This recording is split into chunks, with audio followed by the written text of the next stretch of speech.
كل من حبكم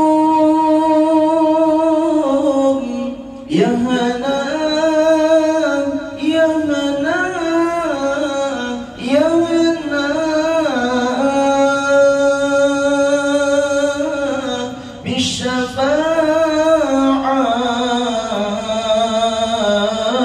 بالشفاعة من المختار في يوم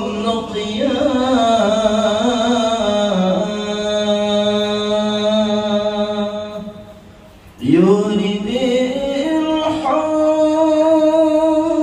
الحب يسقي بالكاس من ماء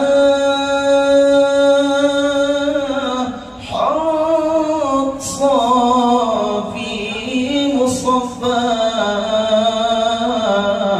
دائم وقت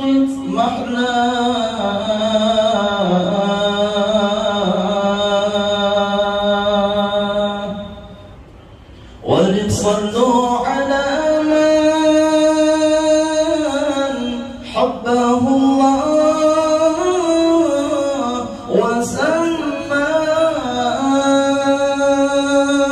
وسماه سيد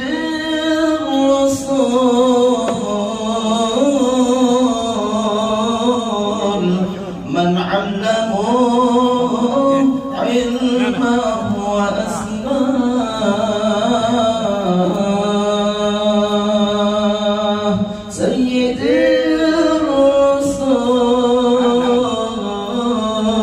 الرسول من علمه علمه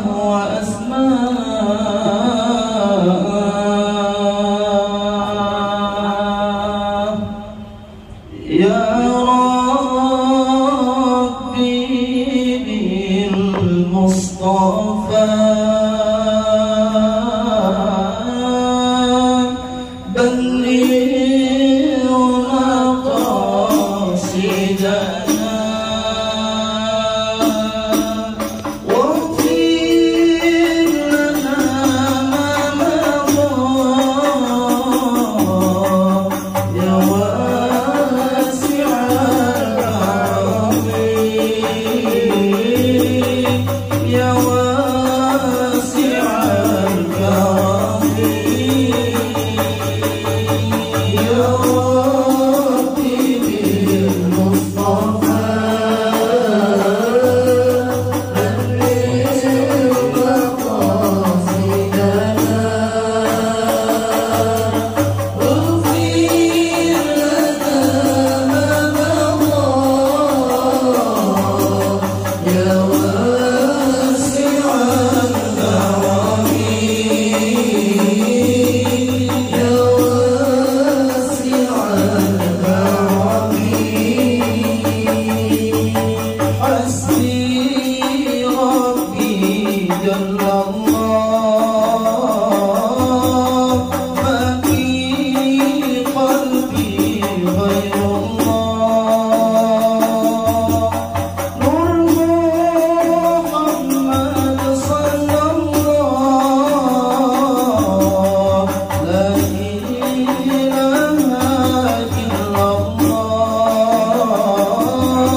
Wassalatu wassalamu ala asyrafil anbiya'i wal mursalin Sayyidina Muhammad wa ala alihi wa sahbihi ajma'in.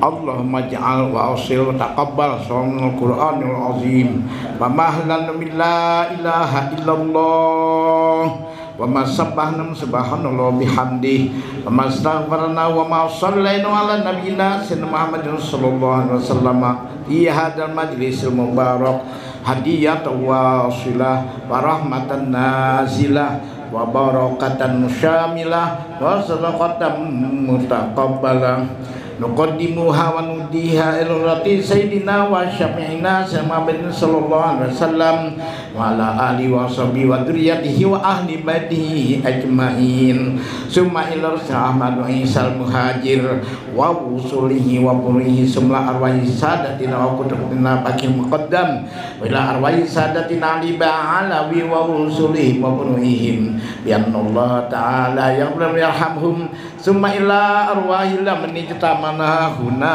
bisababihim idalillahumma sawaba zalika minnar salalahu bayna yadaihim Allahumma idaballahum minan nar wa isqallahum minan nar wa sirrahum minan nar wa bikallahum minan nar wa lajatallahum minan nar Allahumma firlahum warhamhum wa'afihim wa'anhum wa walidina wa walidikum wa muatina wa muatikum wa muatil muslimina kafatan ma'amah wila arwahi awliyaika ya Allah wa li arwahi ustadina ya Allah wa li arwahi ahlina ya Allah wa li arwahil mu'minina wal mu'minat wa li arwahil muslimin muslimat wa khususan dirul bekir almarhum Muhammad Ramlam Ijam bin Ijam bila berpikir awal maghfiratu wa tayyibat wa syabal jannata wa ahlina kubur Allahumma ja'al qabrahum lidikinan wa la taj'al ya Allah qabrahum minhum niran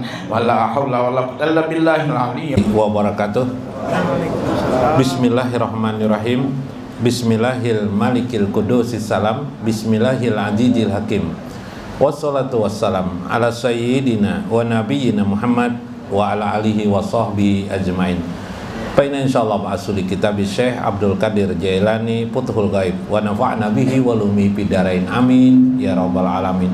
Mudah-mudahan melalui saluran Syekh Abdul Qadir Jailani bertambahlah keberkatan bagi kita, rahmat dan kasih sayang, terkabul hajat-hajat kita, hajat dunia dan hajat akhirat, amin ya rabbal alamin. Minggu kemarin kita di Futhul Ghaib sampai kepada dua keadaan. Yang pertama adalah memahami agama itu melewati Quran dan Sunnah atau hadis Nabi, tetapi memahami Quran hadis itu melewati jalur para ulama yang memiliki sanad.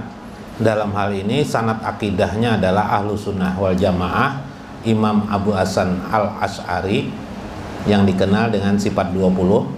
Iktikad kita tergambar dalam kitab sifat 20 dan bagian-bagian lain bahasannya tentang iktikad Ahlu Sunnah wal Jamaah. Di dalam fikih kita mengenal guru-guru kita, ulama-ulama kita sepanjang zaman mengajarkan kita mazhab Imam Syafi'i. Ringkasnya jangan dipelajari kalau tidak mazhab Imam Syafi'i akan mengacaukan pikiran kita, tak lalu tambah bingung. Nang mazhab Syafi'i aja tidak tahu banyak. Belajar pulang mazhab Ahmad bin Hambal, mazhab Hanafi. Wah, kitab Majmu' aja tidak habis dibaca. Jangankan Majmu' itu berapa jilid? 23 jilid. Apalagi ya kalau kitab nang sejilid nang tipis saja kitab Fathul Mu'in tidak habis kita baca. Ya lah. Itu kan Arab Gundul, ada yang bukan Arab Gundul, Sabilal Muhtadin, Syekh Muhammad Arsad Al-Manjari, tidak habis juga. Ya kan? Nah, tapi kita mendengar tutur-pitutur para ulama-ulama kita yang hidup sejaman dengan kita, maka itu kita ikuti. Pokok-pokok tentang halal dan haram, yang mana haram? Misalnya bidawang, halal kah haram gak guru? Haram ya guru, sudah jauhi aja. Nggak usah mencari dalil-dalilnya, nggak perlu. Kalau mau mencari dalilnya sekolah, ya lah. Nah, atau datangi Paloi lah. Sekolah. Jadi sekolah, memang sekolahnya ada. Sekolah santri di pesantren, setelah di pesantren lulus di pesantren ke perguruan tinggi, namanya perguruan tinggi agama Islam, tuntut di sana khusus jurusan syariah. Nah, jurusan syariah S1, ada S2-nya, ada S3-nya. Udah benar dipahami, situ berguru, lebih bagus lagi berguru kepada guru yang mengerti tentang mazhab imam. Yang penting turuti selesai. Karena agama itu bukan mencari dalil.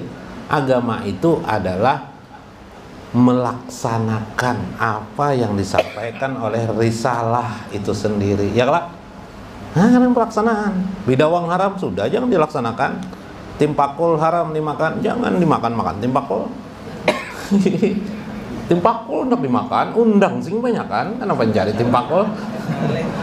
Nah, kalem buai, nak merasa makan kalem buai, ya rasa aduh, haram hukumnya dan tidak nyaman dimakan. Yang haram itu tidak nyaman dimakan. Kodok dimakan, pun mendengar ada mazhab anu jar boleh pinanya kodok jar pinanya. ini tidak seperti itu. Nah, jelas halal dan haram.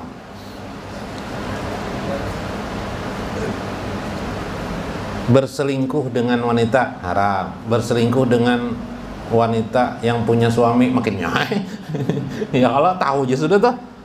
Apalagi yang tidak tahu, tidak sholat haram kah halal kah? Tidak sholat hukumnya haram. Ya kalau sudah laksanakan. Tidak ada masalah dikubur membacakan kepada orang tua surah Fatihah, surah Yasin, ujar guru kita, boleh, bagus dibaca, itu bagus, lagi menghadiahkan pahala bacaan, malah dapat 10 bacaan. Laksanakan. Tidak usah macam-macam. Cuma jangan duduk di atas kuburan. Kasihan kubur. Duduk di pinggir kubur aja lah. Lawan jangan, hati-hati dengan fatwa Paloi, Pipe. Apa jar fatwa Paloi? Membaca Yasin di kubur itu haram aja Paloi. Kenapa jadi haram? Sekalinya orang waktu pembacaan dikubur itu haram memang. Dibuat di dalam kubur, dipatak. Lah. Gaya aja lah. Di antara hukum-hukum yang disebut tadi itu tentang hukum-hukum fikih, ada lagi hukum tentang etikat. Nah, etikat ada lagi, yang etikat ini berbeda dengan hukum halal dan haram. Kalau hukum fikih itu kan ada 5 ahkamul khamsah namanya. Halal, haram, ya lah, wajib, makruh, sunat. Nikah. Contoh nikah. Nikah itu ujar Imam Syafi'i mubah. Mubah itu artinya boleh. Bisa juga jadi haram. Bisa juga jadi makruh, bisa jadi wajib, bisa jadi sunat, bisa. Hukum berubah-ubah, hukum tuh tergantung situasi keadaannya, niatnya dan maksud perkawinan itu. Contoh lah nikah lah, kita contohkan nikah. Karena banyak di sini yang membaca hadis an nikahu sunnati, berarti nikah itu sunnah aja. Oh, kalau mikirkan kawin aja terus. Mun istri sedikit-sedikit nikah sunatinya hafal itu aja hadis. Imam Syafi'i tidak itu aja hafal hadis, banyak hadis-hadis yang lain dihafal beliau, diketahui pula Quran, memahami Quran, sehingga beliau menetapkan nikah itu hukumnya mubah, bukan sunat. Nah, sunat dan sunnah Rasulullah itu berbeda lagi. Sunat dalam fikih beda dengan sunnah dalam arti sunnah Rasulullah. Nah, itu berbeda lagi. Panjangnya kisah mengisahkan fikih seharian semalaman tidak habis-habisnya. Yang penting kita tahu dulu umum dulu. Contoh, kawin itu mubah, yaitu kebiasaan seperti biasa. Nikah secara umum hukumnya boleh. Bisa jadi dia haram nikah itu. Kenapa haram? Orang yang nikah niatnya untuk mencelakai calon istrinya. Nah, haram hukumnya bebas. Hendak mencelakai. Bisa terjadi kalau itu? Bisa terjadi. Itu hukumnya haram. Haram nikah kepada seorang perempuan yang perempuan itu bersaudara dengan istri sendiri yang sudah ada. Nah, haram juga. Haram. Haram menikahi ibu kandung. Siapa yang mengawini ibu kandung? Cuma haram juga kan? Ya lah. Nah, haram mengawini mayit. Nah, mayit bisa juga ada orang kawin non mayit. Sekarang kan ada orang kawin dengan pohon, kawin dengan apa itu kan. Lah, bisa haram. Bisa lagi sunat. Wajib dulu lah, wajib dulu. Bisa wajib kawin tuh bagi seorang pemuda yang belum pernah kawin nih. Berarti ini belum pernah kawin nih. Di mana dia wajib nih, dia mampu membiayai calon istrinya, tapi dia kalau tidak kawin bisa berbuat zina. Nah, ini wajib hukumnya kawin nih. Bila sudah kayak ini, kancang tarus nang bagian pohuluan tuh bibay. Kancang tarus kayak apa bib? Orang nggak mampu pulang berduit aja. Udah jadi duit untuk membayar mahar untuk apa nih, bahaya nih. Kalau dilihatkan bisa tembok sana sini, tembaknya. Wajib hukumnya itu wajib Imam Syafi'i, wajib. Sunat bagi orang yang mampu biaya tapi dia tidak dikhawatirkan berbuat zina. Nah, sunat hukumnya. Makruh kawin hendak tapi biaya mongkosi tidak ada, makruhnya. Sah aja nikahnya tapi makruh hukumnya. Nah, apalagi bisa dah lah. Nah, bisa dah, itu contoh aja yang umum. Lalu engkau yang kedua setelah melihat hal-hal yang umum dari Quran dan sunnah hadis Nabi, yaitu yang engkau dapatkan dari para ulama-ulama di zamanmu, engkau memperhatikan lagi kadang-kadang ada ilham dalam hidupmu hari-hari. Nah, kita nih hari-hari ini yang kadang-kadang ada ilham. Nah, ini perlu kita ilmu tarekah. Ilmu tarekah memikirkan apakah pekerjaan yang mubah ini bisa mendekatkan diri kita kepada Allah atau tidak. Misal duduk-duduk di warung, duduk lama-lama buat apa aja saya? Ya lah. Kalau justru menjauhkan diri kita dengan Allah lebih baik enggak usah, ya kan? Nah, main TikTok, kelompok-kelompok, joget-joget sorangan, untuk apa? Kalau melupakan kita dengan Allah baik tidak usah. Perkara mubah tapi berbahaya. Ada lagi perkara mubah kadang terlihat seperti sunnah. Makan, minum, perkara mubah enggak? Perkara mubah. Pada saat kita lapar, maka sunat kita mencari makanan untuk makan. Pas benar nasi datang nah. Ya, sunat kita makan. Selanjutnya, kawin. Ya lah. Tapi sudah punya istri, hendak kawin lagi. Ya lah. Jauhi itu, jerseh. Kalau bisa kamu tahan-tahan. Supaya karena beberapa hal-hal yang mubah itu, perkara yang boleh itu, berjalan-jalan ke pasar boleh aja lah, jalan-jalan ke sana kemari, keliling-keliling boleh aja. Tapi kadang-kadang dengan jalan ke sana kemari bisa mengganggu kita ingat kepada Allah. Kita lupa dengan Allah Subhanahu wa taala. Nah, itu masalahnya. Sekarang bagaimana caranya kita? Maka kita perlu memperhatikan, mentarekatkan diri kita. Nah, tarekah di sini jalan supaya kita lebih dekat dengan Allah melebihi kapasitas orang lain. Sholat wajib sudah kita kerjakan, jangan sampai itu terganggu. Belum lagi kita punya ada hal yang lain namanya ibadah-ibadah sunat, itu pun seringkali kita tinggalkan. Nah, kalau bisa dalam hari-hari kita, bagaimana kita menjaga diri kita daripada perbuatan-perbuatan yang sifatnya tidak pantas untuk dekat kita kepada Allah. Nabi SAW bersabda, min husni islamil mar'i tarkuhu ma la ya'ni. Kebaikan seorang muslim itu ialah tarkuhu ma la ya'ni, meninggalkan sesuatu yang tidak bermanfaat bagi dirinya. Li'anna Allah la yu'aqibuka ala fi'lihi. Karena itu, dengan cara itu Allah nanti tidak akan menghukummu atas beberapa peristiwa-peristiwa yang kamu pandang itu adalah baik bagi kamu. Dalam tasarruf kita hidup sehari-hari, berusaha contohnya yang saya kisahkan kemarin. Kadang kita emosional kan? Hukumnya boleh saja. Misalnya kita pedagang apa Bib? Dagang ikan kering. Rami sudah pasar nih, Rami Bib jualan, Rami sudah. Mau kita kembangkan lagi ikan kering itu, ya kah? Bagus tuh. Lebih bagus bersabar kita atas keadaan itu. Sabar, bersabar. Tunggu tanda Allah bila mengizinkan kepada kita.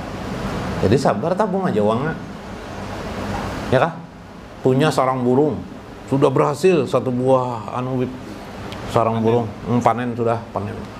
Pingin lagi hendak Mama Ano bikin sarang, nanti lebih baik bersabar, tunggu tanda Allah terhadap dirimu. Nah, ini penting. Sabarlah kita.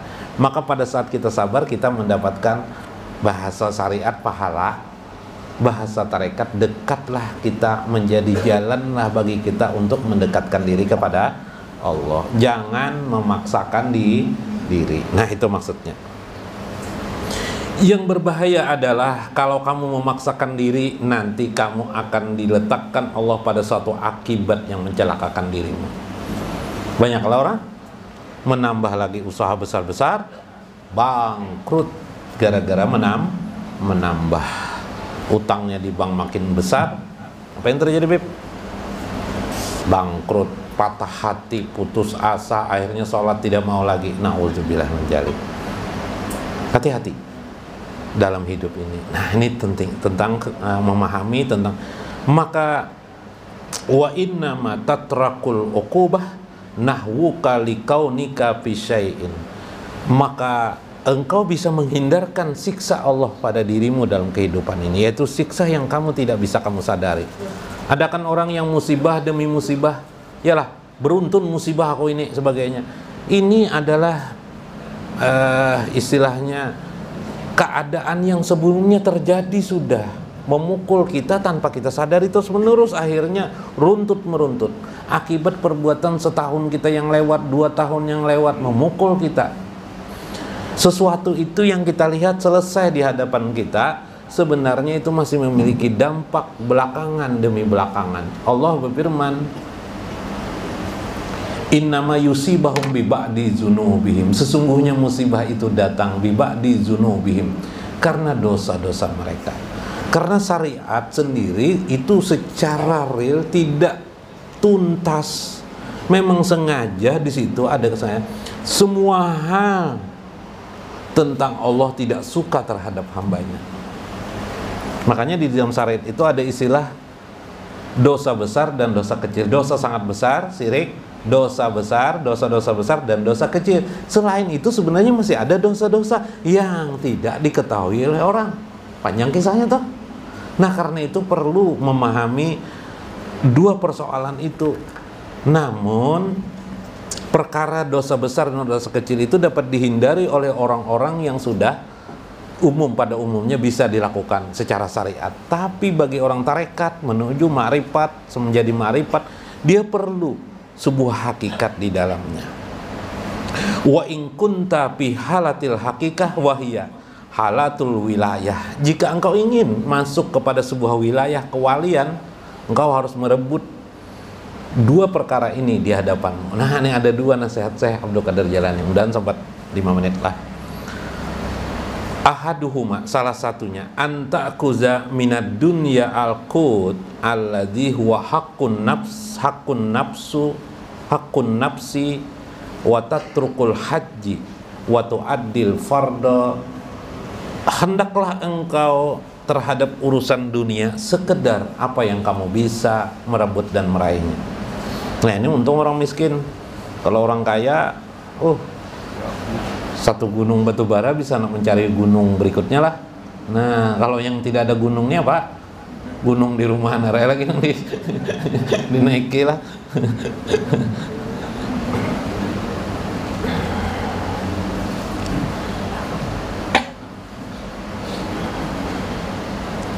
Jadi ada persoalan ya, ada dua persoalan. Pertama, sekedar terhadap dunia itu, yang penting kamu dapat melaksanakan kewajibanmu yang diperintahkan Allah terhadap dirimu. Sudah kita laksanakan. Wa tastaghilu bitarkiz junubi, maka hendaklah engkau sibukkan dirimu untuk meninggalkan dosa-dosa.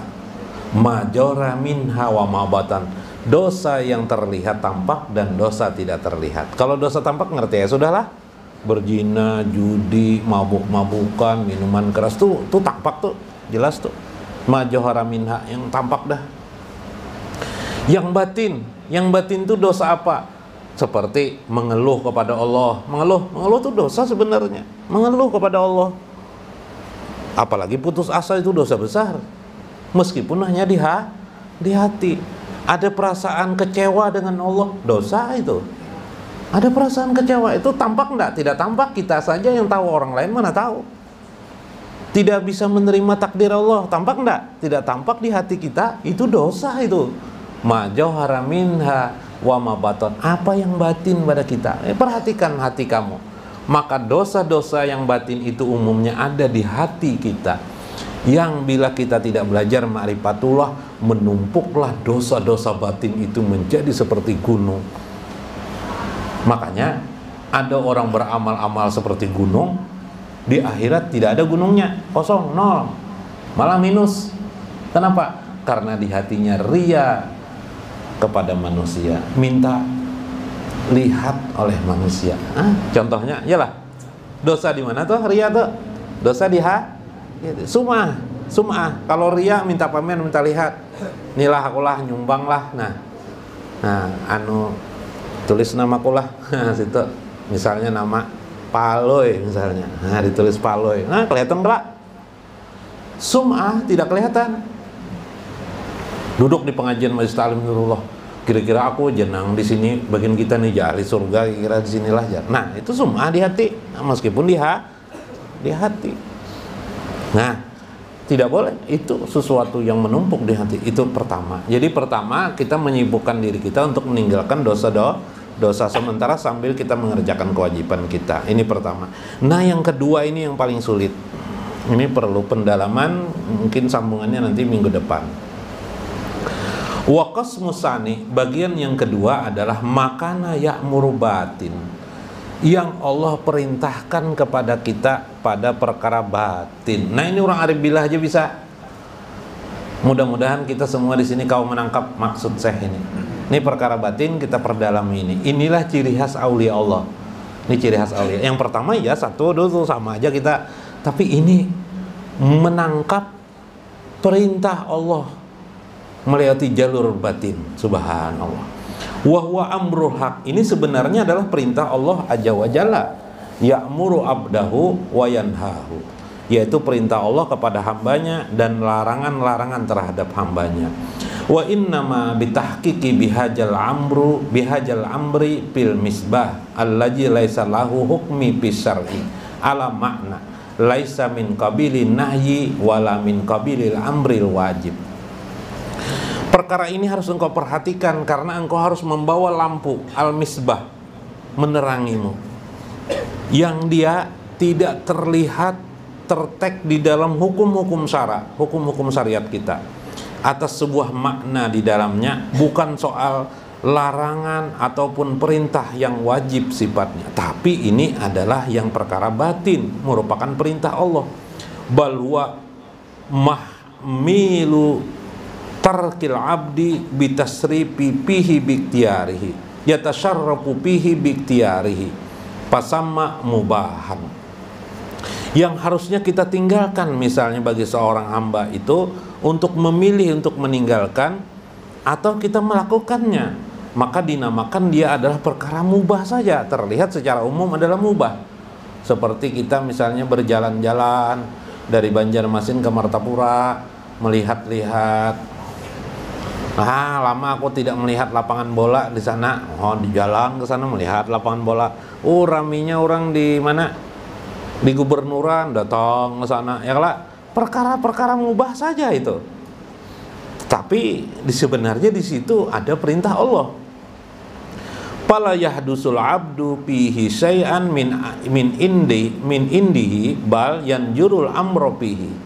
Tetapi tidak bolehlah pada saat ini orang yang sudah memasuki wilayah hakikat atau wilayah kewalian ini memasukinya tanpa ada perintah Allah. Kalau tidak ada perintah Allah untuk ke sana, yang tadi ke lapangan bola atau tidak perlu dia lakukan. Nah, ini bagi seorang arif billah.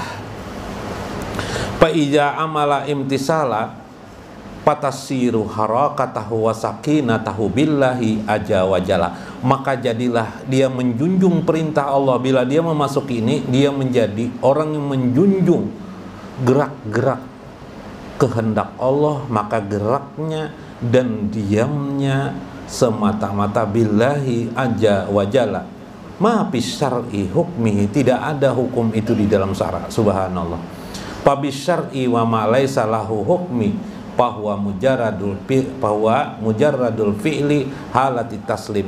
Apabila perintah itu belum datang kepadanya, maka hendaklah dia mengamalkan taslim kepada Allah. Taslim artinya berserah diri kepada Allah Subhanahu wa ta'ala. Subhanallah, ini susah lah. Pahina izin yasiru muhaqqan min ahlil hakikah, masuklah dia kepada perkara batin. Itu ialah ahlul hakikah. Itulah maksud daripada makna orang-orang yang hakikat. Wa in kunta fi halati haqqil haq wa hiya halatil mahwi wal fana. Maka saat itu dia masuk kepada tenggelamnya dirinya kepada Allah, wal fana, dan lenyaplah diri yang dimusyahadahkannya Allah Subhanahu wa ta'ala. Saya harus jelaskan ini. Maksudnya begini, orang-orang arif billah, kita sekedar tahu dulu lah, meskipun kita mungkin tidak masuk di sana, tapi kita tahu. Itulah perbedaan diri kita dengan para aulia Allah. Para aulia Allah itu sudah musyahadah dirinya kepada Allah. Karena begitu asyiknya musyahadah artinya menyaksikan kebesaran ataupun keindahan Allah, keasikan. Maka dia ketika hal-hal yang sudah dilakukan itu wajib dan sunat itu dilakukannya, yang ditunggunya adalah perintah batin dari Allah, apa yang dilakukannya. Itulah yang terjadi pada Nabiullah Khidir alaihissalam kepada Nabi Musa. Itu skala tingkat Nabi Khidir, Sayyidul Aulia, penghulunya para aulia, pengangkat para aulia, termasuk adalah Nabiullah Khidir alaihissalam. Sampai sekarang beliau hidup.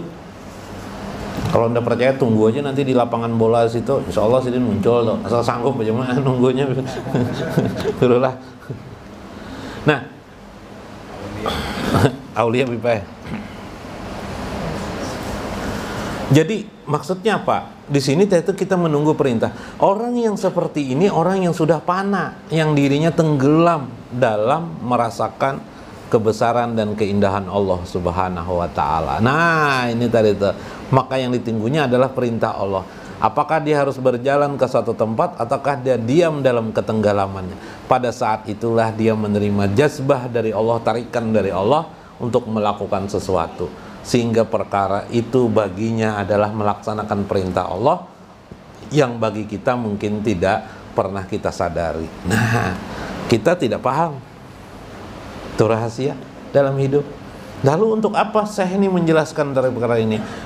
Ingin Syekh menjelaskan bahwa orang tersebut berada pihak Inti dari persoalan mereka itu ialah mukhalafatun nafsi. Mereka bersalahan dengan hawa nafsu dirinya. Iyalah. Jadi apa yang disukai hawa nafsunya, dia tidak mau melakukannya. Nah, itulah salah satu ciri khas keadaan orang tersebut.